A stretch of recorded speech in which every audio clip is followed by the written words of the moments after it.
nós vimos durante esses 20 anos, né, 30 anos agora, né, em que muito foi feito para se operacionalizar a assistência farmacêutica. Então, a gente viu, né, um sistema centralizado em que a SEMI tinha toda a responsabilidade de elaborar os produtos, elaborar a lista, comprar o que não podia, o que não elaborava, fazer a distribuição para os municípios, organizar a logística para um sistema descentralizado, um sistema em que tem todos os entes federativos têm responsabilidades, né? E existem portarias de apoio, de suporte, né? Como a política de farmácia viva, como o Qualifar SUS, que dão suporte para os municípios, né? De organizar e estruturar a sua rede de assistência farmacêutica, né? A gente viu aí decretos e leis também que orientam esse processo, né? Então, quando você começa o SUS em 2017, né, a pensar um monte de portaria, muitas vezes as portarias ou colidiam entre si, né, tinham assuntos que eram semelhantes e aí uma portaria não revogava a outra, né? Ou várias portarias falando sobre muita coisa e alguma coisa ficava de fora. Então, em 2017, né, as portarias que regulamentam o SUS, elas foram fundidas em portarias de consolidação. Então, quando a gente quer entender essas portarias que eu falei aqui durante esse tempo todo aqui, como elas estão hoje, elas estão todas concentradas em portarias de consolidação. Então, sempre que eu for pesquisar uma legislação, eu preciso pesquisar a portaria de consolidação da ciência farmacêutica, da atenção básica, do financiamento, né, que ali vão estar as regras mais atuais, né? Porque como a gente conversou desde o início da aula, a portaria ela muda, né? Então não precisa de passar por votação, né? Então o gestor pode olhar para ela, ou receber um informe técnico, nós vamos mudar essa portaria, mudou a portaria, né? Como foi a política de atenção básica que mudou de 2017, mudou e é isso aí, né? Então a gente precisa sempre procurar a legislação no lugar certo.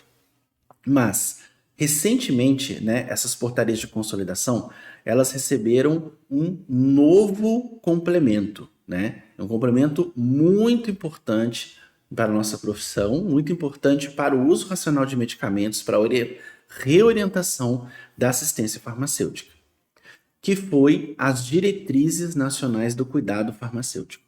Então, pela primeira vez, né, da Portaria Nacional de Assistência, da Política Nacional de Assistência Farmacêutica, que fala da atenção farmacêutica como modelo de prática, que o farmacêutico tem contato com o usuário, né, e para procurar resultados integrado com a equipe, nunca teve documentos que eu dissessem como isso tinha que ser feito.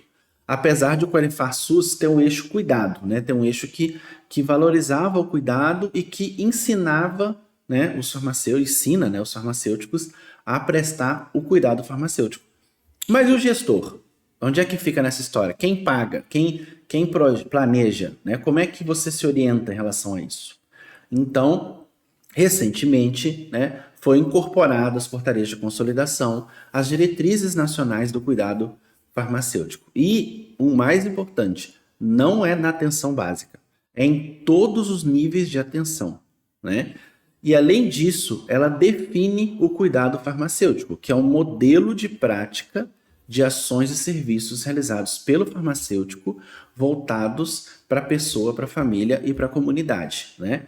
Então, visando o uso seguro e racional dos medicamentos e a melhora dos resultados em saúde. Então, essa diretriz, ela agora ela coloca para o gestor a regra do jogo. Então, ela traz em linguagem de planejamento, né, de incorporação ao SUS, como o cuidado farmacêutico tem que ser seguido, né?